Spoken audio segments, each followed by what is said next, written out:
People of Earth, welcome to Oye Dimelo Cinema Club. Tonight, or today, or tomorrow, depending when you watch this, we're going to be talking about the movie They Live from 1988. And Thank you. my watch my watch heard me and is trying to pick up things just like in the movie. Let's get rid of that. Make sure that doesn't happen. Anyway, John Carpenter's They Live, 1988, also with Roddy Piper, and I picked it. And tonight we're going to talk about it with we got JP and Michaela, as well as Naomi, and we also have Steve Adez.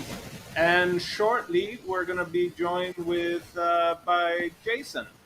So yeah, so I picked this movie. I hadn't watched it. It's literally first time watching it, and I loved it. The reason I picked this movie, I had been hearing about it recently again. Like it always kind of pops up here and there, and it started popping up again a few months ago, and so I kind of had it in the back burner for the Oye Dimelo Cinema Club. And yeah, so when I finally had the chance, I picked it, and I had seen old interview, Howard Stern interviewing Roddy Piper, and he kind of explains when he decided to make the movie and how he was approached by John Carpenter, and that McMahon from WWE or WWF back then was not happy that Roddy Piper was going to go make this movie. McMahon was actually like, "Don't do the movie! Don't do the movie! Give me 2 weeks! Give me 2 weeks, and I'll line up 3 movies for you," or something like that. And Roddy Piper was like, "Yeah, but you aren't going to be able to line up John Carpenter to make a movie. Like, there's no way." So anyway, so Roddy Piper basically said that that was like after he decided to do this movie, he basically got blackballed or listed or whatever WWE does to their athletes, performers, for not following instruction, for not obeying the man, if you will. Anyway, so yeah, first impression, I loved it. I this is a movie I just really enjoyed. There's so many great lines, and we'll come back to the great lines. So for you guys who are going to be joining me talking about it, make sure you keep in mind some of your favorite lines from the movies, because that's something I definitely want to revisit. I would have loved to watch this movie when I was younger. This is one of those great movies that you can watch as like a young teenager, maybe, because it's kind of just action B horror movie. But I feel like as you watch it later in life, you pick up so many different things. So this is one of those that I would definitely be kind of like, oh man, I wish I saw this when I was like 15, and then maybe when I was like 25, and then maybe when I was like 35, and then when I was like 36. And yeah, I just really enjoyed it, guys. It like checks off so many of boxes of just entertainment. So now that my first impression's out of the way, Naomi, get rid of that stutter machine and let us know what your first impression or hot take was of the movie. I have mixed emotions about this film. I've never seen it before, but I've seen little short takes on it on the web. I was, I really wish I saw this when I was younger, because right now as an adult, I wasn't a big fan of it. I do like the story, or I think it's based off a book, right? I don't know.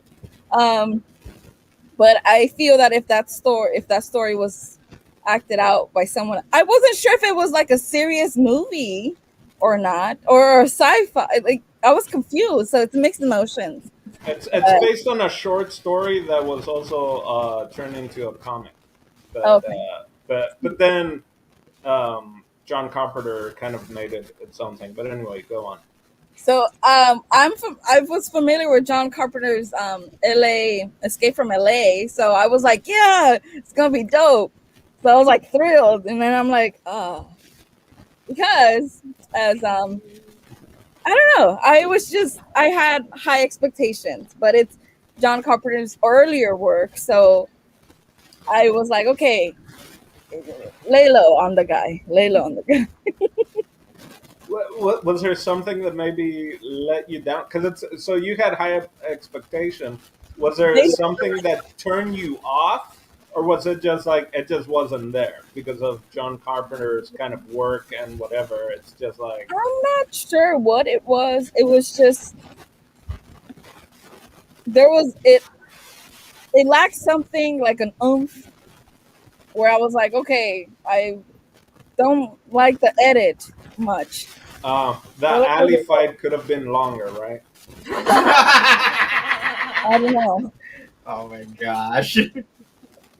Maybe the ending could have been Okay. longer. Okay. All right. So we'll. It seems like you're still digesting part of it.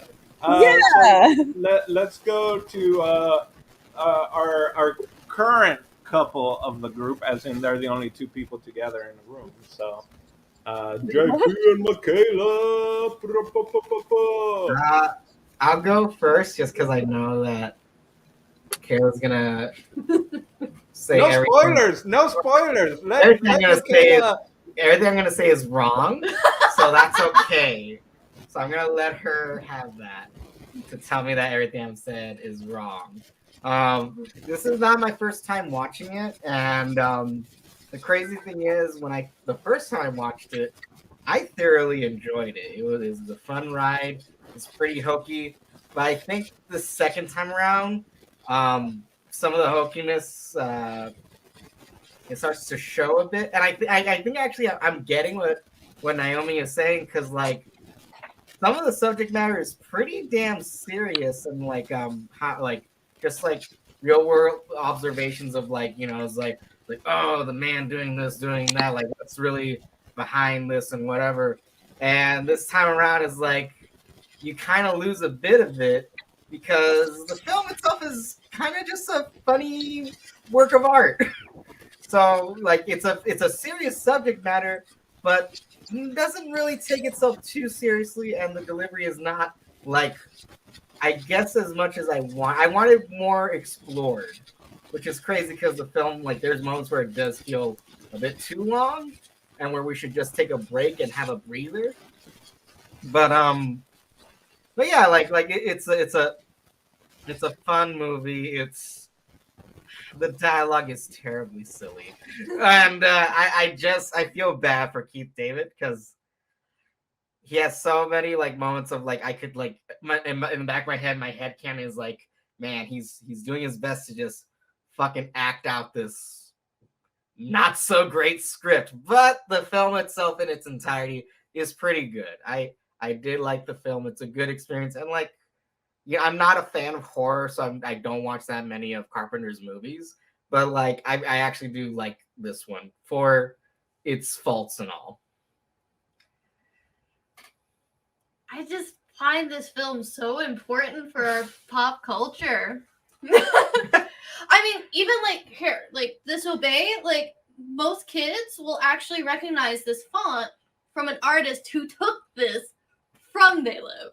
You know, like someone actually managed to like, you know, and it's so funny to me how like everyone likes to make fun of like B horror movies and sci-fi for like how cheesy and unrealistic it is, when it's like no, it's actually happening. They called it. Like, they straight up are fighting aliens who are abusing the planet's resources for capitalism. And this was what year? 88? 88. So it's just, but I think that's what makes this medium just so fantastic, is the fact that they can do that. They can approach these things that we're scared to say and talk about, and to speculate like what will happen if we do go too far. And I think it's important that we and like being able to like hide it under this layer of goofiness that like a lot, you know, it takes something that's very unpalatable and hard to talk about and turns it into something that you can comprehend in a way that's not too terrifying. So I do think this is an important movie. Even though I do have to admit that watching it this time around, I found some themes that I found kind of problematic. in regards of like where it kind of leans, but we can get into that later. All right. I do want to get to that later. I'm writing Michaela's problematic. Here's my note sheet is just a unopened envelope that I have. That's free paper. The All right, June summons. Steve. Initial thoughts, first impressions.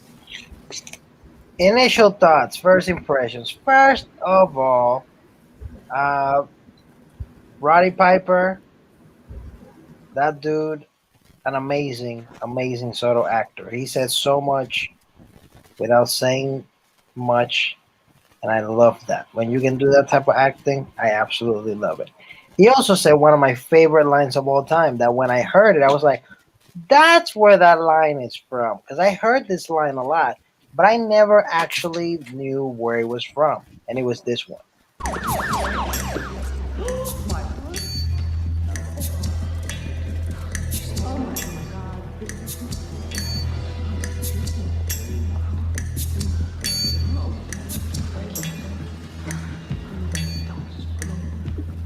I have come here to chew bubblegum and kick ass. And I'm all out of bubblegum. That line. Those aliens could have been saved if someone gave him Trident. Yeah, basically. He was all out of bubblegum. I don't know if you guys have ever heard that phrase, but I heard it before. Oh yeah, all the time. And I didn't know where it was from. So it was cool to see it from there. Subject matter, amazing, great movie. A little extensive on the action, definitely. There were so many moments that it was just completely unbelievable. In the sense of like, that's the reason I don't watch action movies. Wait, they're aliens, and there are moments that are unbelievable. No, I'm talking about just the fact that he survived so long. I'm like, this dude only has like a gun and a half and like a friend. And like they're just out here killing armies. Like that was the only part to me that I was just like, okay, I gotta suspend my disbelief a little bit more because I know he's like on the fight scenes he was kicking ass, but like on the gun scenes I'm like, yo, there's like 50, 100 people and two guys. At some point, someone gotta get murked. Like, come on. But that was just my initial thoughts. Great movie, loved it. Great.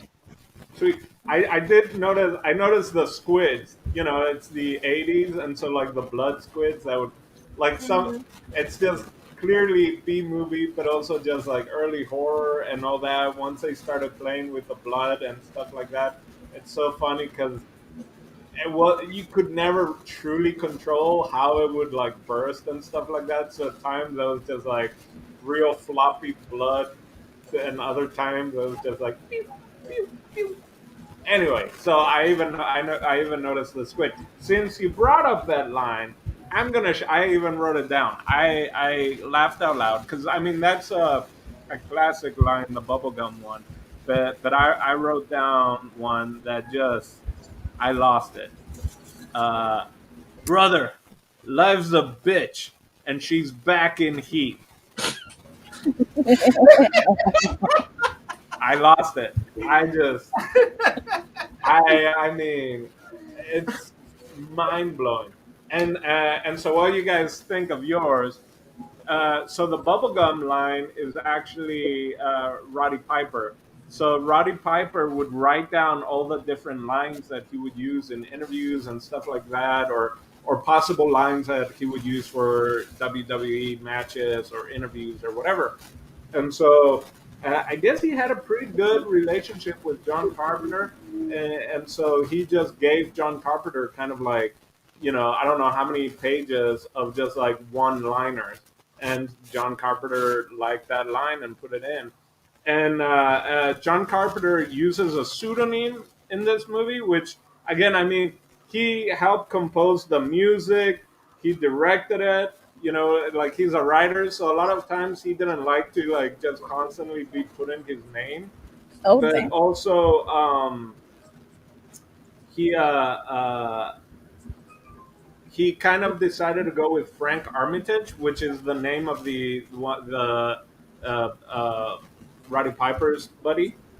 So it's in the movie. It comes out as written by Frank Armitage, but it was kind of like he feels like he collaborated so much with Roddy Piper and his wife to kind of come up with the story of the movie that's one of the reasons why he supposedly decided to put Frank Armitage as a writer. Which Frank Armitage is a character from the Lovecraft books. What is it? H.P. Lovecraft or whatever that guy, the famous Yeah. novel is. So anyway, so that just kind of also shows the different references that John Carpenter had.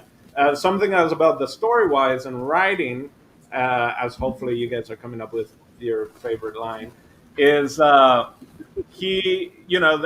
Piper's character actually only appears in the cast in the movie as nada, which in Spanish is nothing, right? Because he was supposed to be también swim.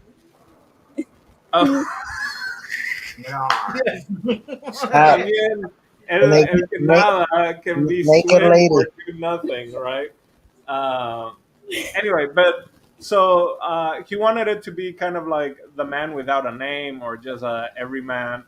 And John Carpenter actually told Roddy Piper, come up with a backstory for your character, but do not tell me anything about it. And so I thought that was kind of cool that, it's just allowing, a wrestler or just one of the actors to I want you to come up with a story and for your character and use it as much as you can, right? As much as the level of acting that Roddy Piper has. But I just thought that was cool. So, do you guys have a favorite line, whether it's the bubblegum or there are definitely a few other ones that pop out? I can't think of anything at this moment, but y'all mentioned something. All right. Okay. I see how it is. All right. Well, then let me ask you guys: is there a moment we've kind of mentioned about it? Are there moments from the movies that kind of also Steve mentioned he had heard the line before? Are there things from this movie that you recognize now as part of pop culture that you've seen pop up in other places? Michaela definitely talked about it with Shepard Fairey. Did anyone else recognize? There's one bit it was gonna be my favorite line too, but I'm sure this bit has been used throughout time, so I don't even know if it's an original to this movie.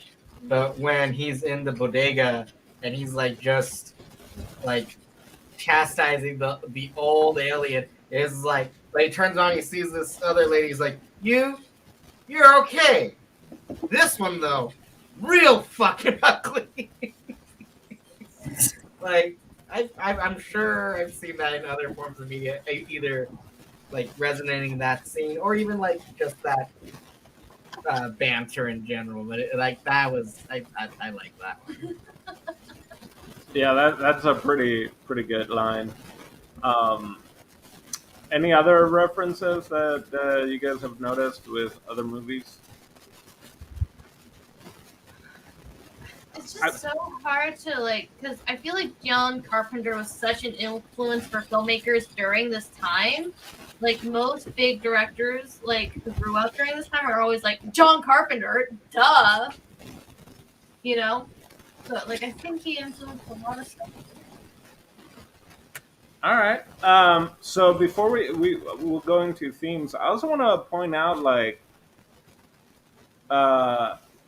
at the beginning in the homeless encampment, that was an actual homeless encampment in LA that they decided to shoot in, and they actually used the people there as extras and paid them as extras. There's so many different places to go with this also, because John Carpenter then has talked about this movie in how it's his political response to what he saw going on in America at that time. And he talks about how it's about how the world was reacting towards Margaret Thatcher and Reagan and that both of them kind of got elected on the grounds of saying that government is a problem and government is wrong, and they use that as a way to get involved. And the issue with capitalism, which he even said, like, I like capitalism, but he's like, unrestricted capitalism is the problem, and it's the issue that has time and time again has come up and then leads to depression, you know. And so he was talking about it in the 80s. That's kind of what we saw with Reagan and all his buddies that he would bring in, and this like weird conservative, you know, capitalist kind of ideals, like, oh, we need two cars, we need a swimming pool, we need a this and a that.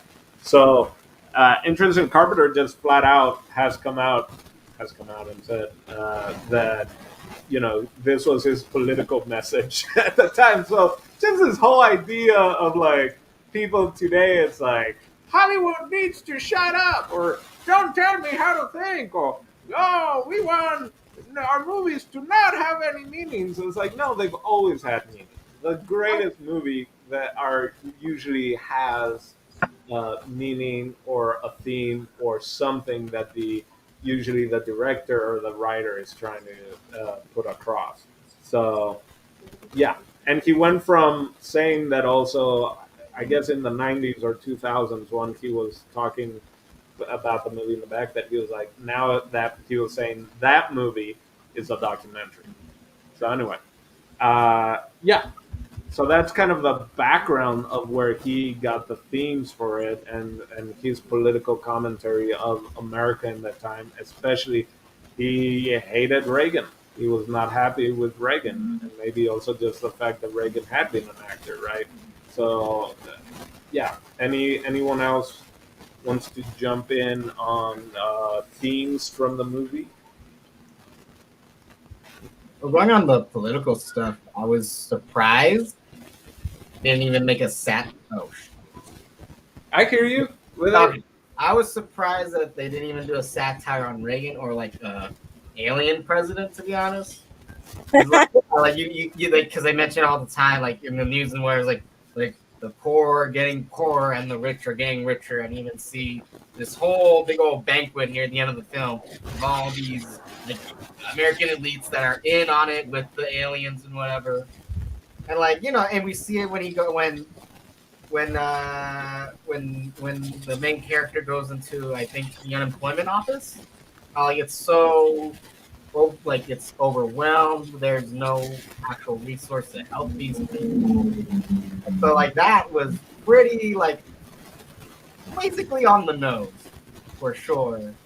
And I also thought it was crazy, you know, like how they riffed on advertising.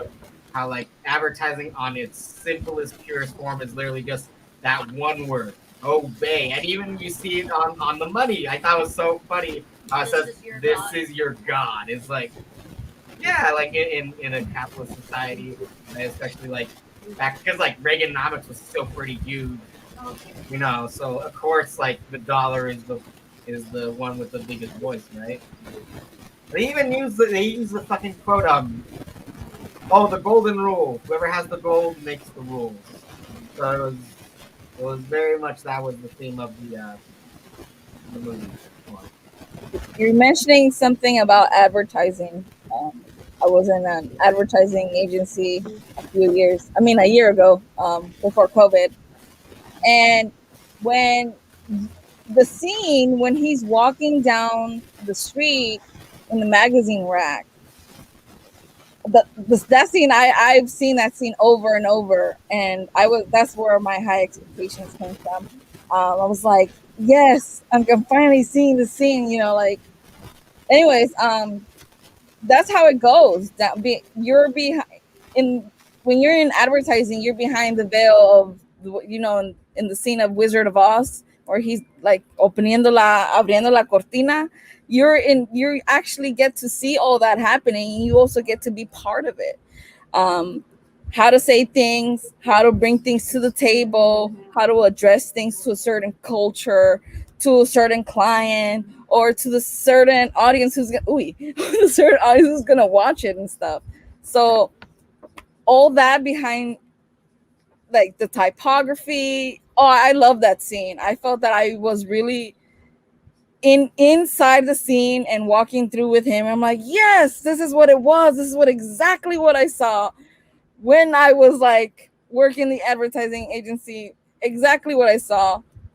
But it's crazy. You really have to know that they're doing it to talk and maneuver people to get to do certain things so they won't wake up to see what's really in the higher, you know, puppetry.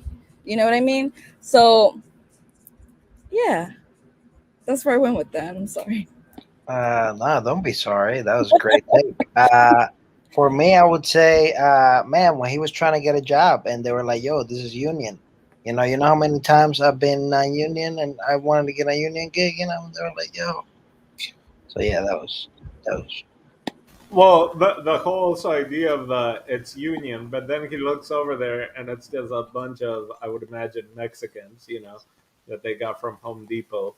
So it's like, yeah, I'm union. Let me talk to your form, and that's how he got the job. So I imagine it was clearly like, I see what you're doing.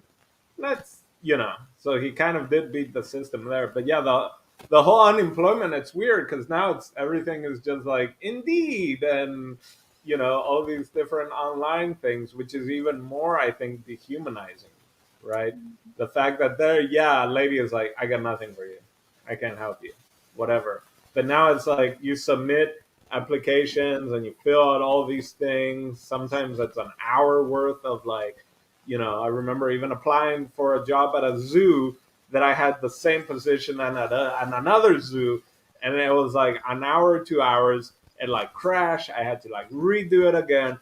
I was constantly entering. And after an hour more, I finally did the final submission. It's like you don't have the qualifications we're looking for, and it's like I put that at the very beginning. You could have booted me out at the very beginning instead of making me write a fucking hour worth of work just so that at the very end you're like, oh yeah, you're not what we're looking for. Anyway, that's my jobless kind of application form thing, and how it's gotten even more cold. Let's go back to Michaela and what she thinks is problematic after watching it. Since you might be the person who's watched it the most, maybe. Probably. Since you got a T-shirt and everything. I'm sorry.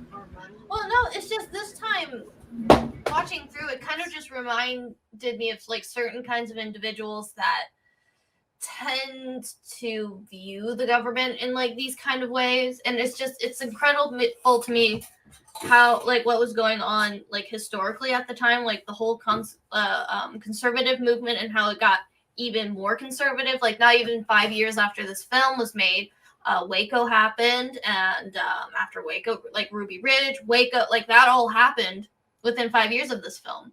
And I feel like if you would have shown these individuals this film, they would have totally been like, oh yeah, that's exactly what you do. You fight back, and that's why I kind of agree with Steve on that, with that whole thing with how it's kind of unrealistic that the cops weren't able to shoot it, but that's part of the fantasy. It's very Salinger. It also reminded me a lot of RoboCop because it's clearly Yes. Now that you say future. that. It's not futuristic, but it is. It's in a reality next to ours, right? It's or alternate reality or Right. multiverse type of thing. I found it very interesting how this was the attitude towards the end of Reagan's. I think this was his last year in office. I'd have to double check, but it's just very interesting how close, how pop culture tends to show what everyone's actually feeling before it actually really. Right. So I'm glad you did point that out. Sorry if you guys hear that. So one of the interviews that I saw of John Carpenter, that where he talks about this, and he talks about Reagan and the politics at that time, and he's Mhm. like, and now he's like, and so I guess this is before he passed away, right? Mhm. And he was just like, the Republicans have even moved more to the right. So like he sees it. So he saw one thing like in '88, and from Reagan and the conservatives or GOP or whatever, what they were kind of the message that they were trying to push across. And Right. then years later, he's able to see like they're going even further, and that kind of adds to what you're saying of the idea of like, yeah, the certain people that watch this is going to watch it, and they're going to come up to with their own conclusions. I mean, you could the January 6th, right? Like Mhm. we're just listening and we're fighting back, right? It's this idea of just you're just kind of following the message, and now with internet and everything else, everyone has their obey, right? Like Right. no matter what camp you're in, it's like everyone's obeying, right? Well, it's just like what I think is so interesting about this film, though, is just that his initial reaction, like he doesn't investigate enough about like these forces. And granted, it's a very simplified view, like very simplified. So therefore, like it's very clear who's evil and who's not. But if this was like an actual like Matrix situation, like how do you know if the aliens are actually bad? Like he just goes in like guns blazing. He just says, I've been lied to, therefore this is how I react. You know? And that was like palpable anger at the time. And the crazy thing is this was when the government was it's small, you know, and it's just very interesting to see the correlations between like intelligent artists saying this is the kind of anger I think, and this is how we should like fight back, but how that ends up perpetuating into something much more dark in real life. But those are like my correlations. You know, like I have to emphasize that like a lot of the stuff that I'm referencing happened like after this specific film. That kind of rings bells, except for I think Catcher in the Rye was written before. I feel like Catcher in the Rye was the 60s. Anyways, it's just very interesting how it lines up with that, but it's also something that someone like on like the liberal side can like look and be like, no, this is like totally Octavia Butler, like Parable of the Sower. Like, no, this is, you know, it's just very interesting how like the duplicity in it. Catcher in the Rye was 46. Oh Really? shoot! Thank you for looking that up, Naomi. Google that. I'm like, wait, I think it was way before 60s. Yeah, no, It was really published 51. There it is. 51. I read it once and it was not my cup of tea. Yeah, I didn't finish reading Catcher in the Rye. I started it. I really like the movie Conspiracy Theory with Mel Gibson though, and he's got like 20 copies of Catcher in the Rye. That's a great movie. But You that's know, like what I'm saying. people should definitely watch that one. It's just Yeah, very it's interesting how movies are made to like and are criticizing a certain group, and then that group is able to pick it up and you know and use it as their like battle cry. And it's like, no, guys, we were actually you know like trying to show how you were you know how you had lost your way type of thing.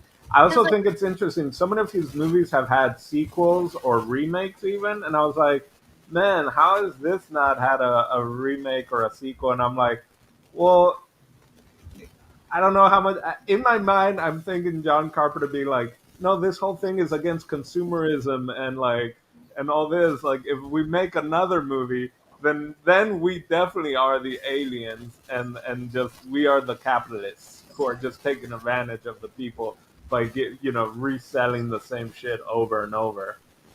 In my mind, that's John Carpenter being like, nope, yeah. that's a one movie. It was just me giving the middle finger to Reagan, and that's it. If we do more than one of this thing, then it takes away from chewing bubblegum, which is what's important. Yes, absolutely. But like you get what I'm saying though, right? Yeah. For sure. Yeah. And again, like it was first I time. don't think that was his intention at all. Yeah. But I can't help but see those kind of correlations this time around watching. Oh yeah, I mean, everywhere it's kind of we start seeing like, oh shit, now that's been taken that way and it wasn't, type of thing, right? Well, it's just like Um, it'd be interesting to be like show this to like someone who's like into QAnon for the first time and then being like, yeah, that's exactly what happened to me. Yeah. You know? But that's how systems work, like especially when they're broken. right. You know, like both sides like see themselves and it's just very interesting how they take it.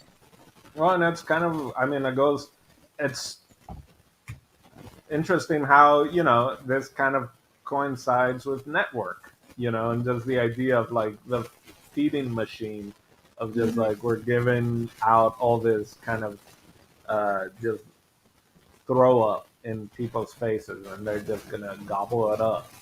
Right. And the I like the themes, and again, I do too. acting isn't I do too. necessarily great. Dialogue isn't great. That's kind of what makes it great, right? Because it is '80s. It is super stiff, but somehow it works, right? Well, and Somehow I it feel works. like if it was like if we had made this same film today, it would have been like a hat on top of a hat if the acting was so good. You know, like because like everything would have been just so serious and dark and intense. Like I feel like if it didn't have that element of fun, like Right. you wouldn't be able to watch this film over and over and over again. I think also it's so the fact that it was Roddy Piper, the fact that it was a wrestler and all that, and like I feel like he got away with it with like his message. Clearly, it's not necessarily that people took the message exactly how he might have wanted to give it, but how Right. he constructed it, it was kind of perfect, right? Because it's like this movie, like the themes, like Reaganism, like all that shit, like even talking about Margaret Thatcher, and you bundle it up in this kind of movie, like that's pretty genius if you think about it. It doesn't mean that it worked on every level. It doesn't mean that whatever, but the ideas are there, right? Yeah. Like I saw people even talk about like, yeah, now there are drones, right, everywhere, just kind of keeping an eye on things and just always interface. We have watches that are able to communicate with everything. Robot dogs. Have you guys seen those? Yeah, Fido. Those are creepy. Yeah. Robots that deliver your food. So on the idea of I like when they knock those food delivery robots over. Like, fuck you, you're taking our job. But Right? I also saw someone commenting, like comparing this movie to something like The Truman Show. And then, of course, even people connecting it to like The Matrix. And just the idea of like when you first start to notice your surroundings, kind of basically, right? And how The Truman Show is also about consumerism and just selling this product, and like just like everyone just watch the screen. Don't watch what's around you. Just watch the screen, and we're gonna sell you things. And with the Matrix, that's also related to Plato, the cave, and the wall, and all that. So, do you guys kind of see that relationship with other mediums? Kind of the idea of waking up and noticing your surroundings, maybe. Which again, depending what faction you're in, you're gonna be able to say this movie is showing how the left is trying to brainwash us, and the left is going to be like, this is the right who's brainwashing themselves, and then the centers are like, this is literally the right and the left brainwashing themselves, and then the Paraguayans are like, haha, this is the rest of the Don't world. get me wrong. The subject matter is dope as fuck. No, I like, think no, it's amazing. But the ending, can we talk about that? Like, Oh, okay. Yeah. Bring that up. Guerra. what Top. Oh my That's the God. cherry on top, Like, Naomi. It's sudden. Like I'm you're not like, wait, expect it. that's how it ends. They Why? did my man Keith David wrong. No, but I that's don't what know. makes it so shocking. It's wait, the part Keanu Reeves arrives and does his thing. Wait, Naomi, did you pass out before the end of the movie? What? No, I was intrigued. I was like all into it. I'm like, I love it. I love this. But the ending, I really had high expectations, and the ending was like, don't What part of say. it? What part No of me it? guste. Like, I don't know. It was just like, that's it. That's it. Spoilers. That That's he it. died, or that he knocked them out, and you see tits, which I was like, Oh, it is a John Carpenter movie because they're tits. you know what? I think I I was did like, the fall whole movie, asleep. no tits, and then at the very end. 'Cause, like, I'm that's not what even sure. I was not impressed by the ending, but the whole material of the movie is amazing. I think the ending's so. Michaela, what were you saying? I couldn't really hear. I just think it's just such a funny way to like lift the ending with like something so irreverent and gross. Yeah. You know, it's like it's a problem, babe. I think that's like one of the like it's such a great moment, and I'm surprised that it's not emulated more.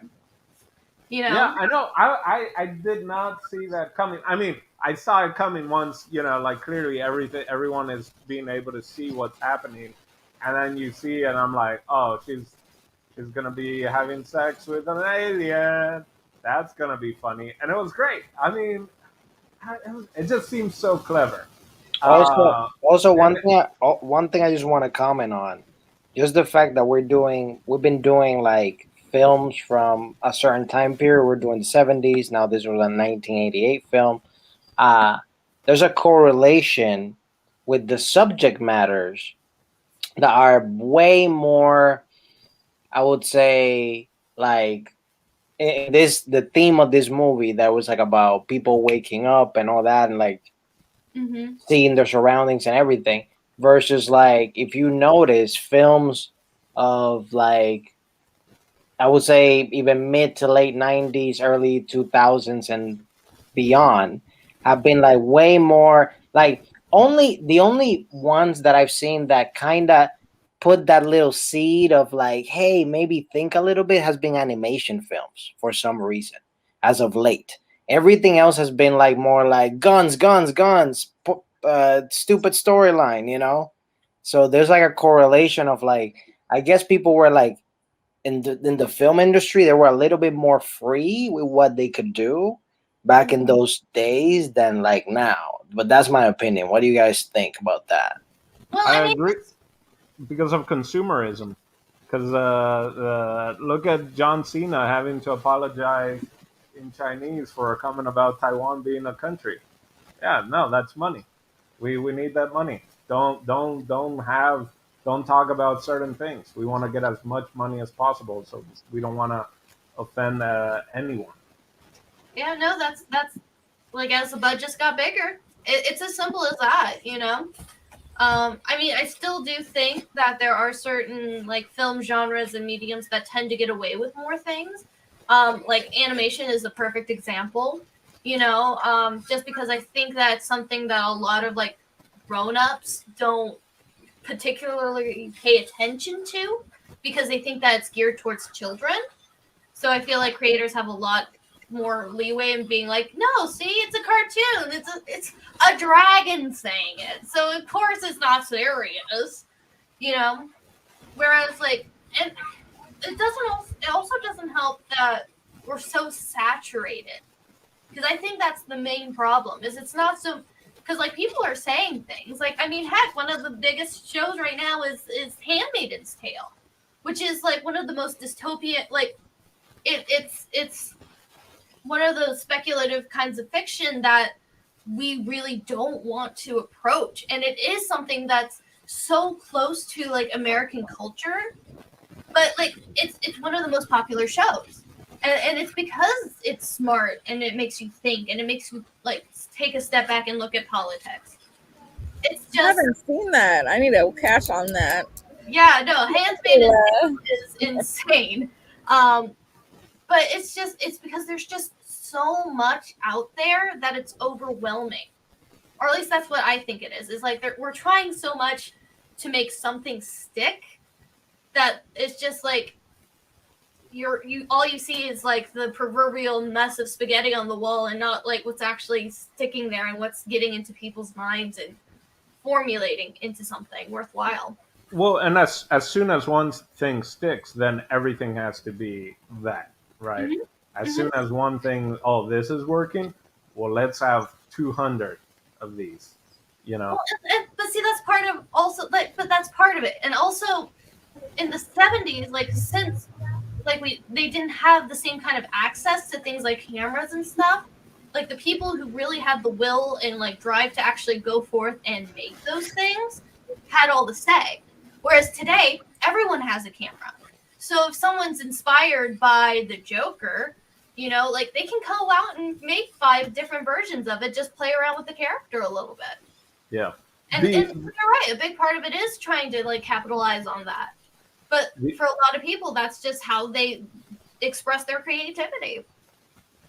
Yeah, so the other thing, this one, again, it reminded me of RoboCop because so much of it was through news reports, you know, and throughout this movie that kind of came out as well, and with like network. But this one, they would really reference cable news and cable channels. And that's one thing that, you know, in '88, that's right when they were starting cable channels. Cable was starting to become bigger and bigger, right? So it's definitely something there. Like you're kind of saying, there's just too much of everything. And it's right when, before it was 2 channels, 3 channels, that's all you had. Right. So it was kind of a plain, everyone was in the same playing field. And then it just kind of becomes, you know, so many different options. Well, and not only that, but with more options comes more specificity. And with specificity becomes more catered programs specifically for what you're interested in. And us as creatures, we tend to prefer what we're more comfortable with. You know, that's part of why like the algorithm, like when you like see things, people talking about the algorithm being such a problem, that's what the problem is. It's like you have like your media is so tuned into what your interests are and what you're passionate about. It's very hard to get anything outside. And that's what oversaturation does, is not only is there so much to try to like dig through and find, but like there's something that's so specifically out there for you, and there's so much of it now that why do you need to leave that circle? Why do you need to learn anything else when you have everything you want? True. Can I bring up one thing that I noticed? How young Keith David looks in the movie, but his voice has not changed at all. Beautiful. Yeah. Did anyone know? I was telling Jason, I was like, holy shit. You know, he names himself Silver Throat on Instagram. What? He names himself Silver Throat on Instagram. And I think he's named himself perfectly. With a voice like that, he definitely earned it. He's currently he does the voice for the president on Rick and Morty also, which is great because he was just up in one of the past couple episodes or whatever. And that's just, he was also reverse giraffe, the giraffe with the small body and a lot. No, with a small neck. It's small neck. Yeah, that's right. Reverse. Is that also was that from Rick and Morty also, or something else? It was the Parasite episode. Yeah, he does a lot of cartoon voices. I mean, he's in Final. He doesn't even have to do. He doesn't have to change anything. It's just him talking. Right. But I was like, he looks so young. Like I always, like he's someone that I always felt was like in his 50s. Like just like my whole life. Like I'm just like, yeah, he's in his 50s. Yeah, that's just. And then it's like seeing him like young. It was just tripping me out. The whole action stuff, the whole fighting and guns and all that was like really silly. Which to me, that was a little nostalgic in just how like shoddy. They had a whole fight just to put glasses on. fight lasts 15 minutes. Yeah, that Like, so that fight is Jackie Chan last week was fighting over bills.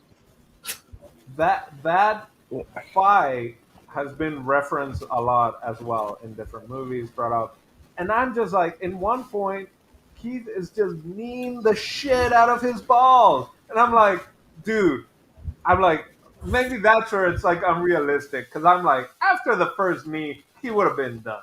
Like, you only gotta get kneed in the ball once to like, I'm out for like 5 minutes. So just the fact that it was like 5 back to back to back to back to back knees in the balls, I was just like, oh, I was really feeling that. But yeah, but it's great. It's so out of like ridiculous, right? And just for glasses, right? Just for like the simple thing, which was so wrestling. But I was like, of course it wasn't easy because Keith didn't have any hair, so it's not like if he's kind of being beat up, he can just like grab his hair and like put the glasses on because he has no hair to hold on from.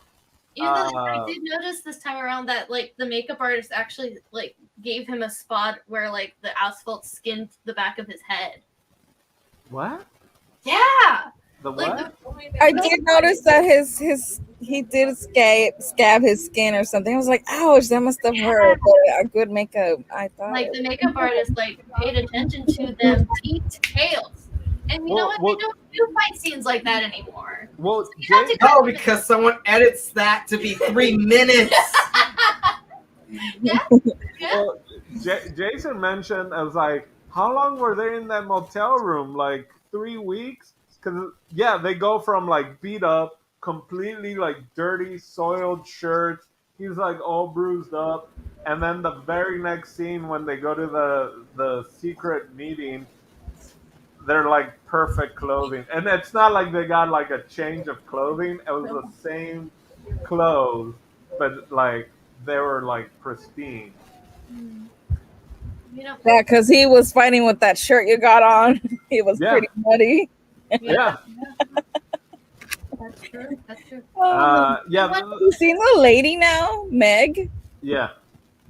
Like about she her? kinda looks like the aliens for sure. You said it. I didn't. Her I eyes just are almost pointed that still out. so bright though. Yeah, she had some amazing eyes, or she has amazing eyes. I was like, oh, Yo, from the moment she came up on the movie, I didn't trust her. I was like, I was getting huge Karen vibes from her. You know, you probably should read the screenplay, and right next to her character name is just parentheses trouble. Nice. I didn't see that switch at the. I mean, it should have made sense, but it was a great thing because I wasn't. It took me.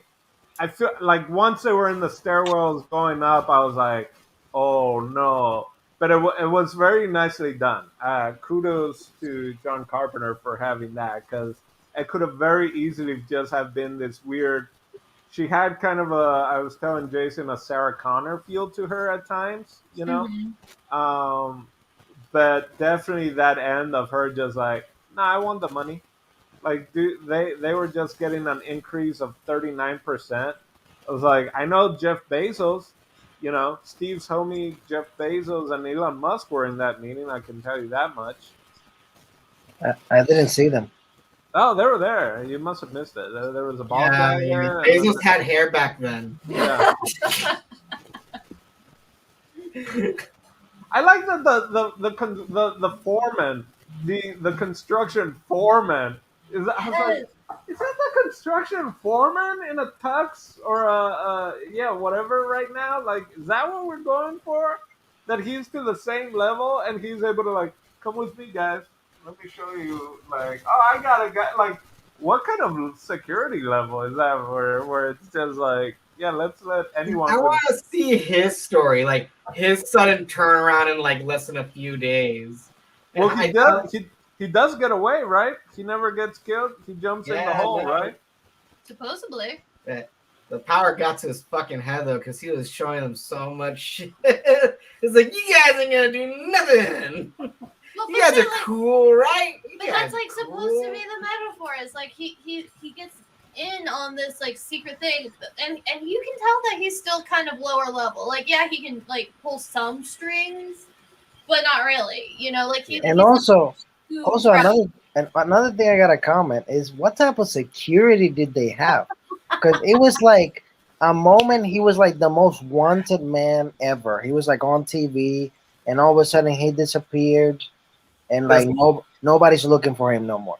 No, look, Des, I had the same complaint, but then I realized while watching the movie again, he didn't have the glasses. No, it's not that. It's because he's No, white. It's He's because white. he's white. He was able to just kind of like, oh yeah, it's fine. A white guy kills a couple cops. Okay. They even had his like old photos in like the TV station. Like he's walking by a store and his face is all over all the TVs. People are walking by, they don't give a shit. I was like, what the? I couldn't help but think that too. I was like, man, the plot. No, but they're talking in their little Apple watches. Yeah. They had strong. They were reporting it. I'm like, man, these cops are terrible. They must be from PR. And even when Keith David and him they have the fight in the parking lot, they do it again. It's like they're on First and Spring. I think it's them, and they're just casually walking with the glasses on again. It's like no one is catching these motherfuckers. And we see the drones. There wasn't a huge lot of information given. Of like, I mean, you saw the old dude with the beard trying to like get into the airwaves and pass the, and then they have their little meetings. So there's clearly some sort of like network, Right. but never really quite goes into depth on it, which maybe for the time period and all that, I think it's better for the movie than them trying to focus that much on it. Yeah. And I think that John Carpenter does that kind of in all of his films, where like he gives you just the information that the characters have, and that's part of how he builds the tension and the atmosphere that he does. He's very smart with like what you're allowed to know and what you're not allowed to know. Yeah. I love that there's also a table of guns, and everyone's just kind of like hanging out, and they're the only two that are just like, I'm getting all the fucking guns right now. I don't know what's gonna happen, but I'm gonna be like standing and having my guns in my hands. Like, it's like, come on, guys, you're in a meeting. Like, it's Also, he was just casually walking around with guns. Like, I know, yeah. At that point, it was definitely. It was brilliant that he walked into a bank. I thought there's so many moments that I think we're also taking for granted that it's like, this is pretty impressive for like 88 and for how many things like Naomi talking about being in, with the ad agency or whatever, and this coming up and stuff like that. Like this has affected us in different levels that we didn't even know, right? Like Green Day has had it in song, like so many different pop culture references have come out from this one film, which again it's probably not John Carpenter's best film or his more known film either, and it's might have had the biggest impact just for the fact that it's all subliminal messaging.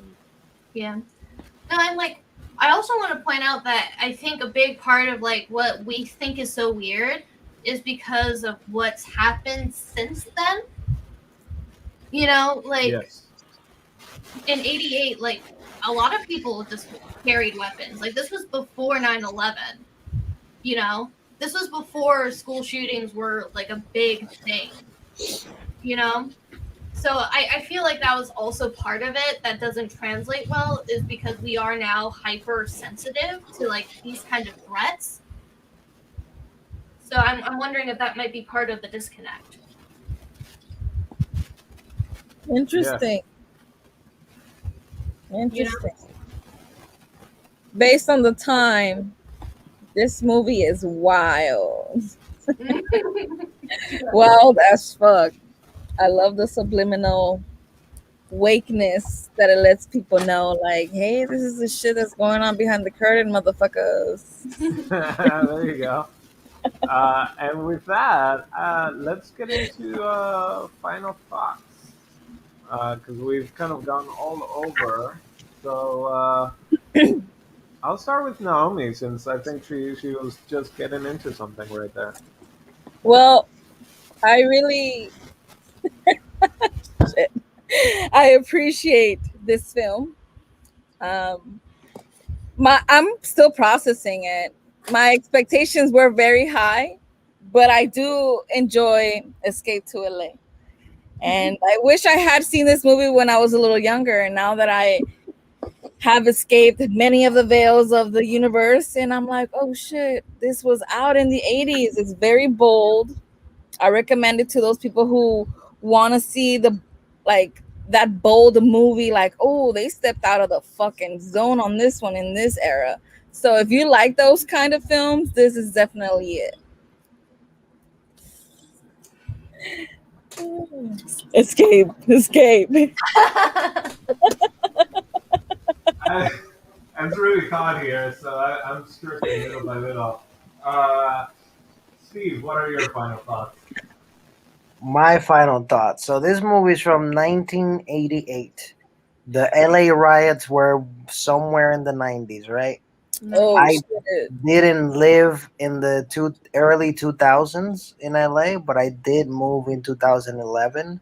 I left LA officially 2021, early 2021. So I left 2020, but technically early 2021 because I have to go back. And seeing the landscape of downtown Los Angeles, it's like nothing has changed.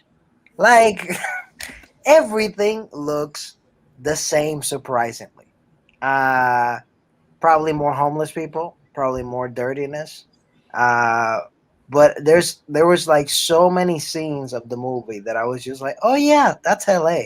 That's just like it wasn't like, oh, that was like back in the day. No, no, no. It's like that's LA, and it's sad. It's really sad to even think of that because literally I was like, oh yeah, I lived like right there, like right very close to where they filmed all those things. Um, but subject matter of the movie is absolutely extremely important. You get a little hokey and silly just because of all the gun scenes and all that stuff, but the actual subject subliminal matter of the whole thing is actually very important. It is a movie that will definitely, at least for me, and I'm a person that loves wrestling, so I know who this guy is, Roddy Piper, from wrestling, not from acting, from wrestling.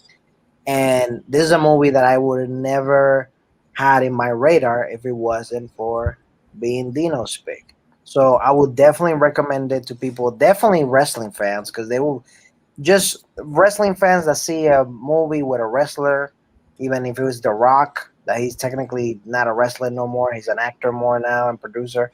But any film that you see with a wrestler, a wrestling fan will go bananas for it. It's like, oh my god, a wrestler, that crossover, it's really cool. But I would definitely recommend it to people that also just like to read about self development and meditate and do all sorts of different things that are not necessarily connected or related to wrestling. But yeah, people will definitely appreciate the messaging of the movie. They might find certain action scenes or fighting sequences silly, but I mean, you need a little silliness with the subject matter that's you need to digest from this movie because it's gonna make you question a lot of things from where you actually live. So definitely recommend it. I like that movie. And with that, I'm gonna pass it to Jason because he didn't say anything. And he's now here. So, as Dino, I would like to say that this movie reminds me a lot of Paraguay. Uh, I'm dying. in Association, we have a very similar thing. No, I'm kidding. So, hey everybody, hola, Sanchos. So, Oh my god. this movie goes back a long ways for me. I've seen it many, many times. A friend of mine in high school put me onto it, and I thought it was gonna be like this corny B movie, which to some degree it kind of is, but in another degree, it is like it's incredible storytelling, and it's dangerously poignant. Now, I think I saw this movie like 20 years ago, and I've watched it a bunch of times since. And I feel like every time I watch it, it gets more dangerously poignant. I mean, like the homeless population that has blown up in Los Angeles, where there's so many unhoused people. That's like a focal point, center point of the story. So that's more than scary. Like the control factor that these corporations and governments want to have over people. Like that's a big part of the narrative here.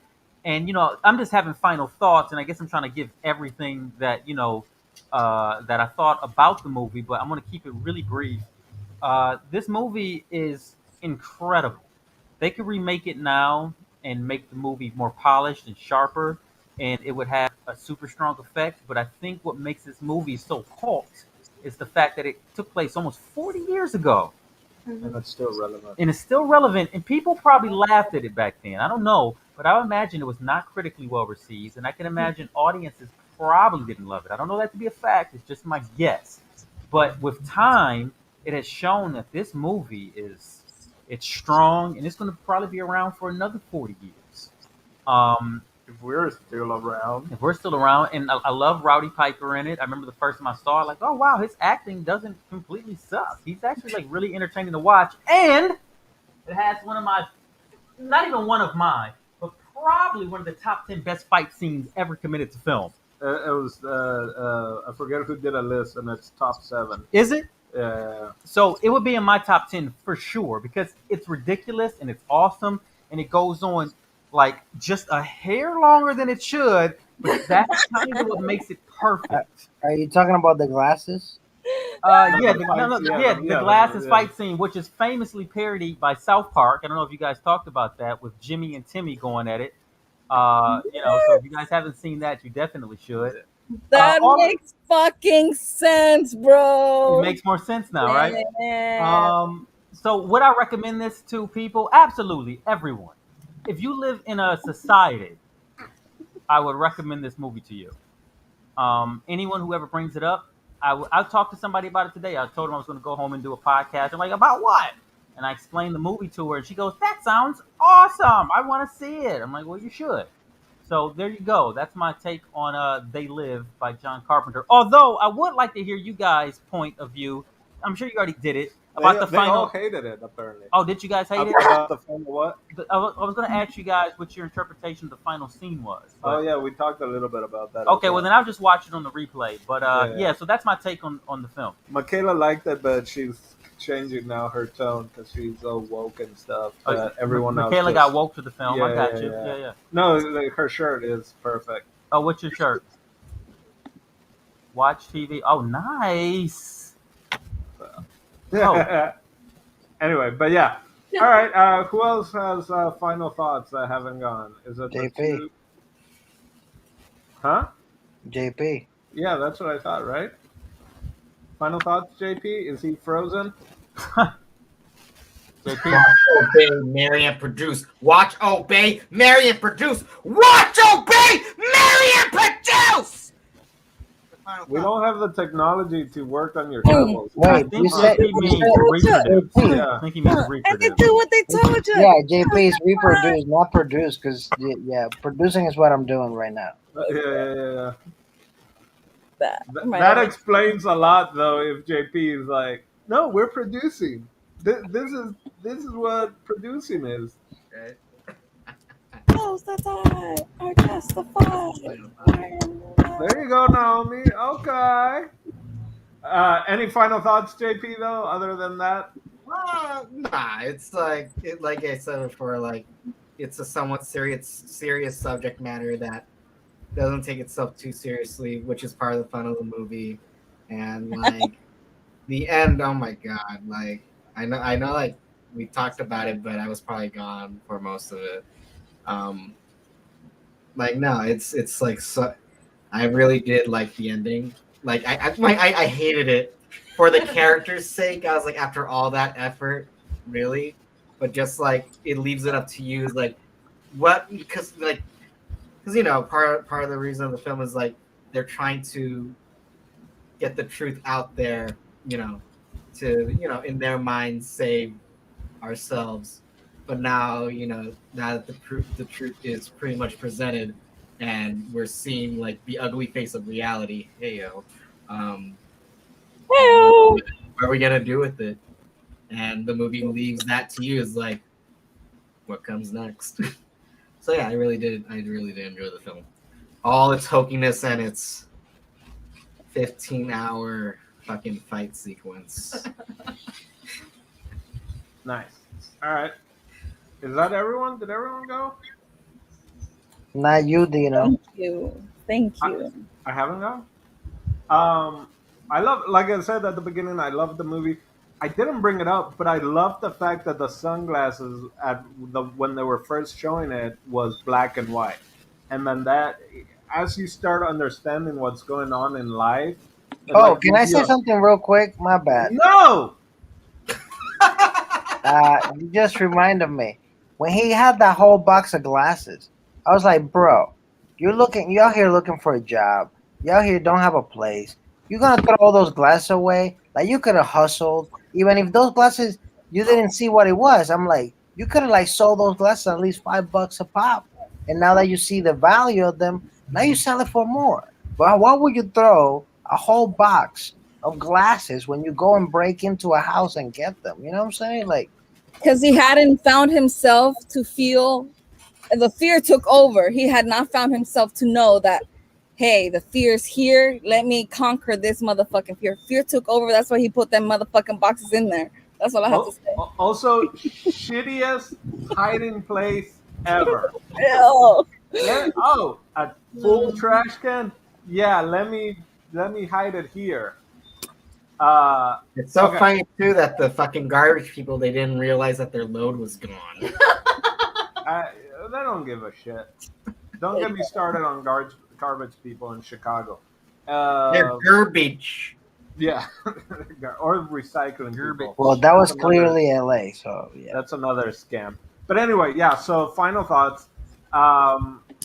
I love the sunglasses and that it turned it into black and white, because it's very jarring and confusing at first, which is like when you start thinking about the overall picture, or just you start finding out new things that can be very disorienting at times, and definitely can be confusing and headache provoking and stuff like that.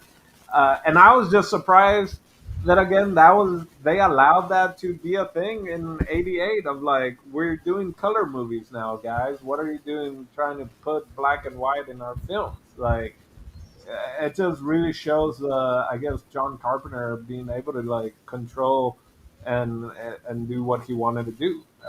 So yeah, I really enjoyed the movie, and I would recommend it to anyone. Yeah, if people bring up South Park, or if they bring up Shepard Fairey, or any other, or WWE, or if they say The Rock is a great movie star, I'm like, have you heard about Roddy Piper?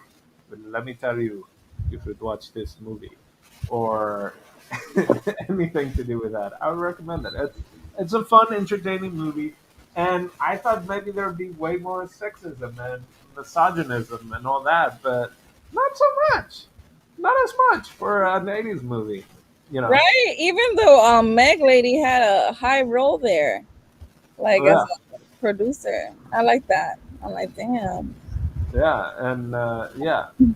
I feel like in the 80s there were a lot of movies where there were women who were like one peg under the main guy who ran the show. There's always like his second in command was always a woman in the 80s. A lot of films. Because she holds the man. Just saying.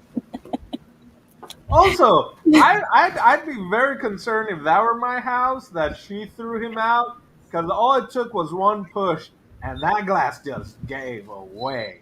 And I'm just like, I don't want to live up there in the hills, and all I know is like, let me lean up on this glass to look down, and it just like breaks off. Like, And didn't she say when she saw him like at the meeting later, like, "Oh, you're alive" or something like that? yeah, and you're like, yeah, I know. I thought whatever he kills makes some. I'm surprised. I love the look on his face where he was so pleased to see her, even though she champagne bottled him in the back of the head out of a window, on a heel and basically killed him. Yeah. And it was like, oh, it's forgiven, no problem, you're cute. Call the cops. I think he was open-minded after a fucking 15-hour fight with Keith David. Yeah, that'll open anybody's mind. I remember discussing earlier about how there's like certain funnels or dynamics that are applied to how an audience perceives advertising. And basically in this movie, They Live, we see a series of like white images that say, buy this, buy now, or sex sells, you know what I mean? I can't think of the exact words right now. Or obey, their biggest one. So in advertising, there's a persuasion in advertising. And there's great persuasive advertising techniques. And what are these persuasive advertising techniques?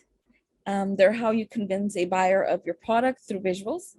And Aristotle, I guess, invented the persuasive advertising techniques more than 2,000 years ago. And he categorized how rhetoric is used in arguments into three groups: ethos, pathos, and logos. And it's a rhetorical triangle. And ethos is up top, which is credibility and ethics. Pathos, emotions and feelings, and logos, logic and reason. And all in the middle meet to make persuasive ad techniques. Each category invokes a different appeal between the speaker and the audience. And ethos is called upon ethics. We call the values of the speaker. Pathos elicits emotions. And logo puts logic into play. So what is ethos? Ethos is the persuasive technique that appeals to an audience by highlighting credibility. Ethos advertise techniques invoking the superior character of the speaker, presenter, writer, or brand.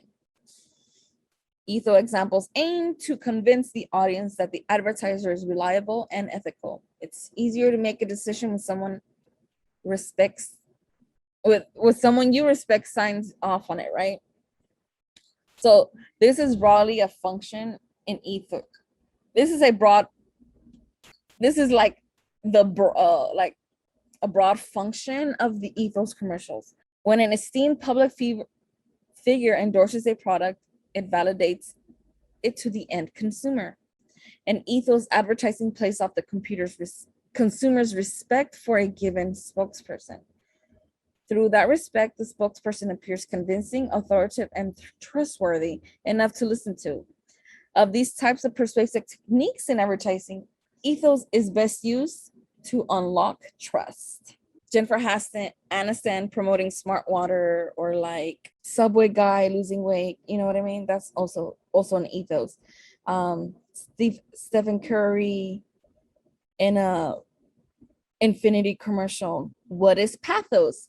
Pathos is a persuasive technique that tries to convince the audience through emotion. Pathos advertising techniques appeal senses, memory, nostalgia, and shared experience. Pathos examples pull at the heartstrings and make the audience feel. A quick way to appeal to a viewer's emotions: a cute animal, a devastated family, a love story, overcoming great odds, an inspirational song or imagery, or a good zinger. Emotions create responses. So basically, when emotions create responses, it's increasingly consumer driven to the culture, and the response is for you to buy something. So pathos appeals to an audience basic emotions like joy, fear, and envy.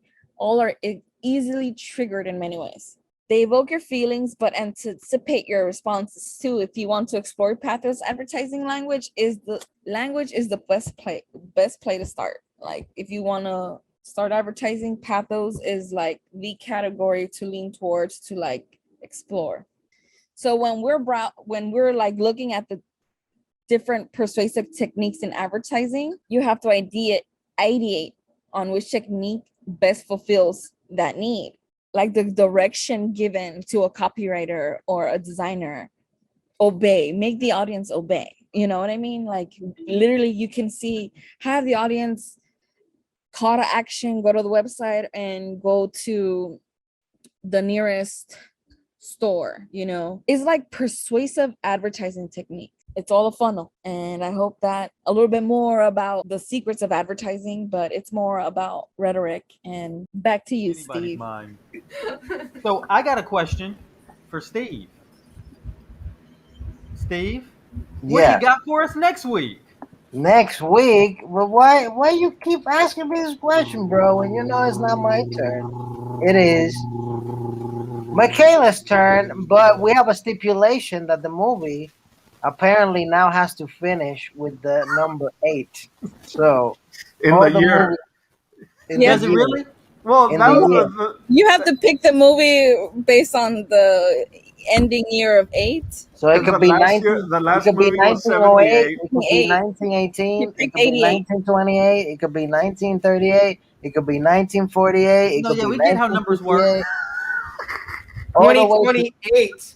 all the way to Fast 2028. If you And- know, or what movie it came out on May 28, you know, like, or May, you know. Oh, we're getting Oh, I didn't know that part. No, it's not. Just a year. how much of Ocean. an abstract mind do we all really have? So, Michaela, I hope you have a movie that ends with an 8 in the year. Well, I think I got something.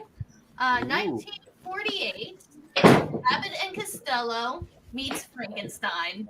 Oh, What? wow. I'm so excited. Yay. I haven't seen it. I've kind of always wanted to see this, so this should be cool. Look at this. Oh, this film is dead on arrival. Ba-da-ta.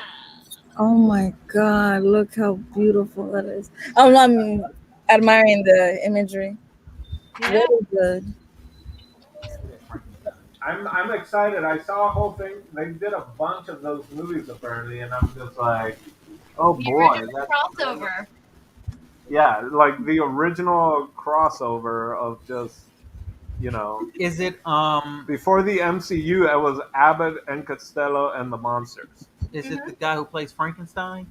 No, Yeah. unfortunately, Boris Karloff is not in this one specifically, but it is the original Dracula, Bela Lugosi, and it is the original Wolfman, Lon Chaney Jr.